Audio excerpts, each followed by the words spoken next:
কিছু বছর পর। তখন আর বিটিএস নামক কোনো ব্যান্ড নেই।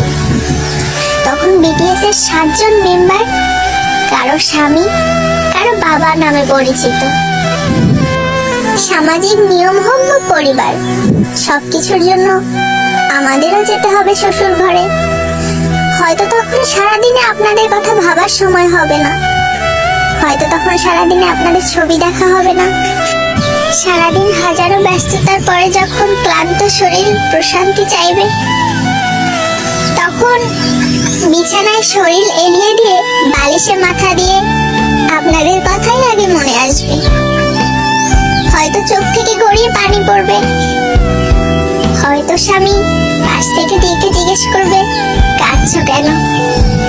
বুকে পাথর রেখে আর মুখে সত্য লুকিয়ে বলতে হবে হয়তো বাবা মায়ের জন্য মন খারাপ করছে।